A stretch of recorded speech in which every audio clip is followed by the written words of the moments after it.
I saw a number a few weeks ago and I genuinely could not move on from it.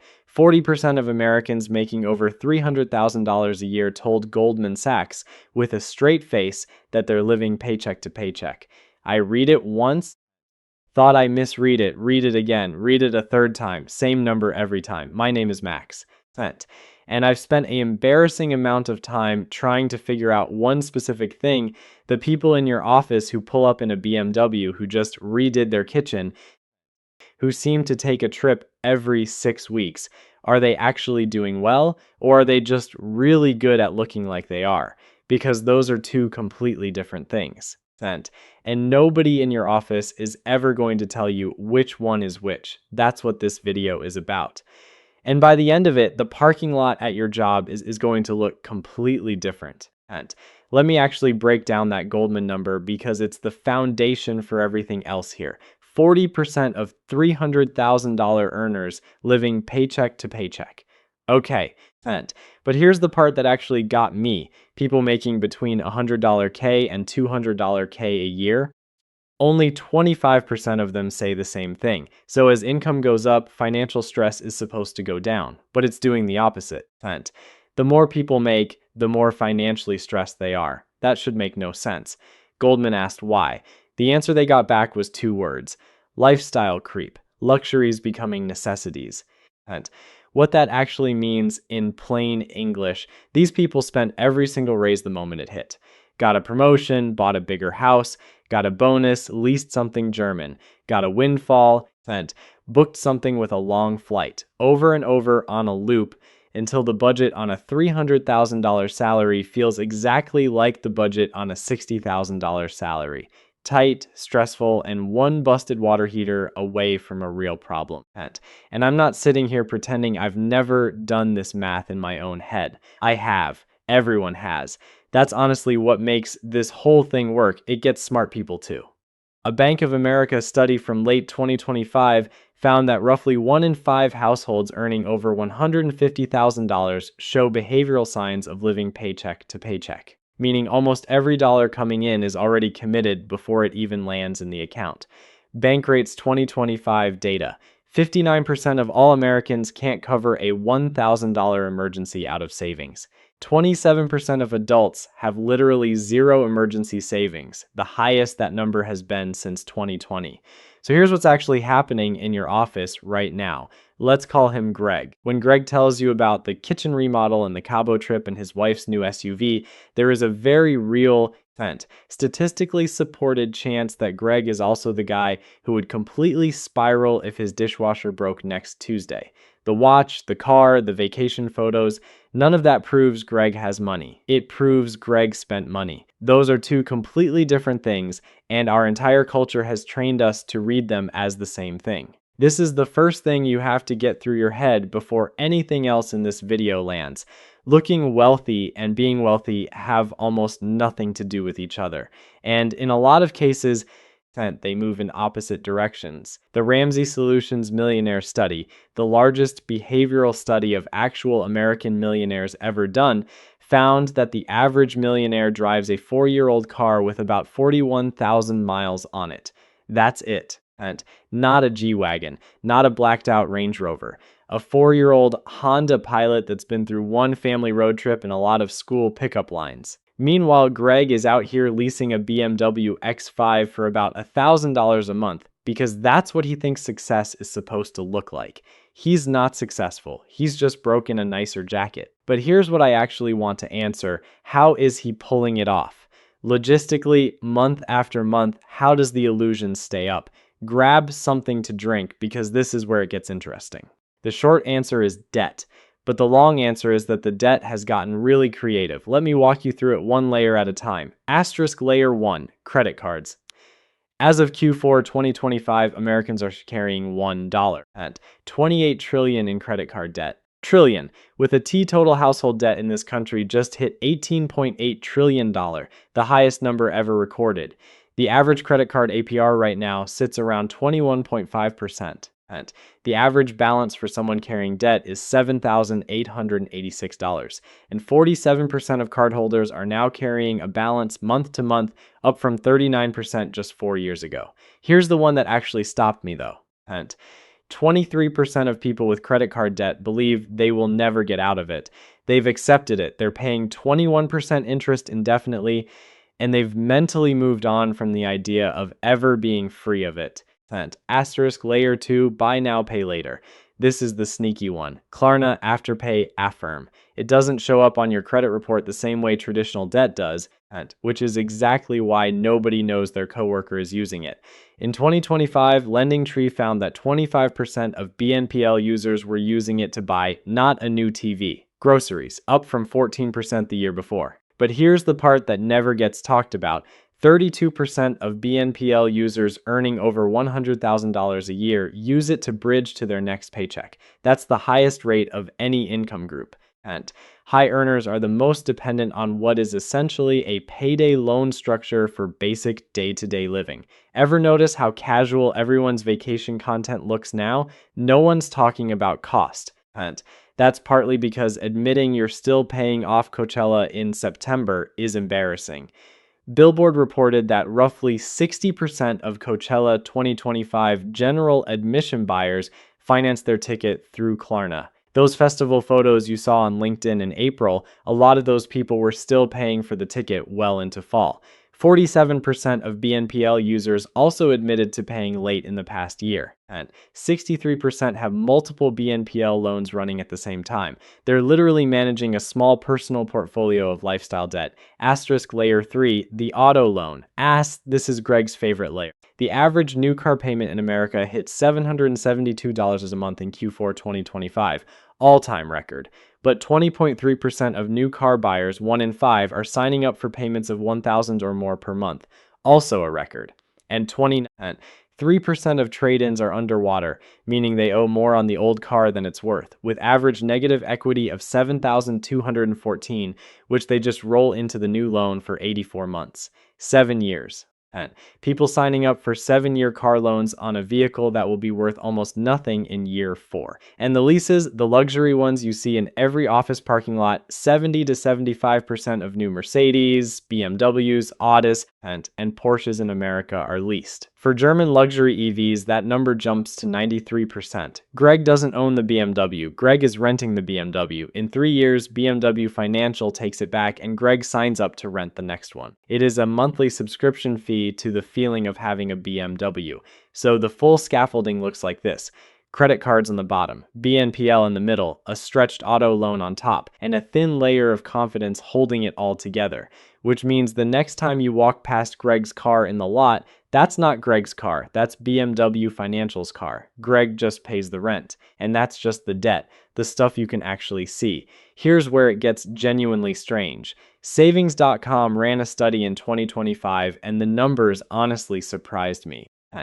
50% of parents with adult children over 18 are sending their kids money on a regular basis. The average amount is $1,474 a month. That's almost $18,000 a year per adult child. And it's not just the 22-year-old still figuring things out. For Gen Z adults between 18 and 28, the monthly transfer is $1,813. For millennials between 29 and 44, it's still $863 a month. There are 40-year-olds receiving $1,000 a month from their parents, and they're not talking about it at work. The part that really got me, parents in the workforce are now giving 2 and 3 times more money to their adult kids than they're putting into their own retirement accounts. Pew Research found that 44% of adults between 18 and 34 received financial help from their parents in the last 12 months. The National Association of Realtors reported that 22% of first-time homebuyers in 2025 used family money for their down payment. Redfin's data shows 36% of Gen Z and millennial buyers who plan to purchase soon are expecting a cash gift from parents, up from 18% in 2019. And underneath all of this is the number that actually explains everything. Cerulli Associates updated their estimate to $124 trillion. That is the amount of money that will transfer from boomers to their children and grandchildren over the next 2 decades.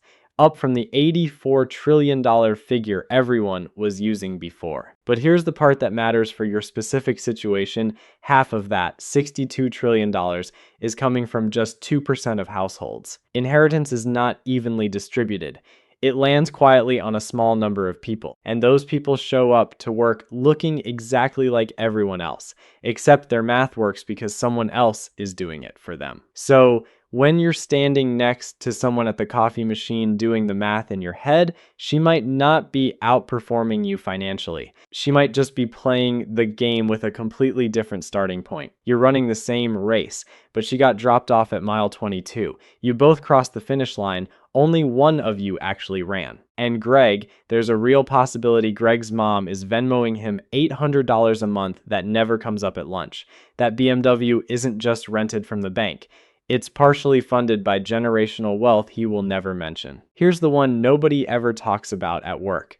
If someone didn't inherit and they're not drowning in debt, there's a third explanation: they're just working more than you know about. The Bureau of Labor Statistics released a data point in late 2025 that I had to sit with for a minute.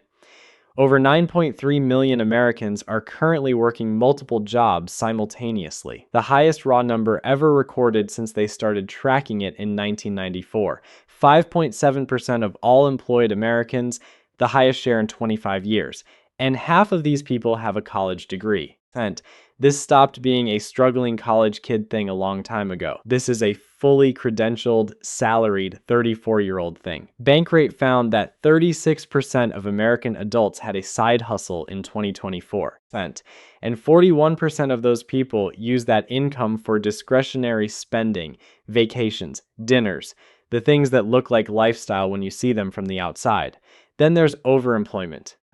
A survey of fully remote workers found that 79% had secretly worked 2 or more remote jobs in the past year. 36% were actively doing it at the time of the survey. Fortune profiled workers in August 2025 holding 3, 4, even 5 remote jobs simultaneously, clearing $725,000 a year, using AI to manage the workload across all of them.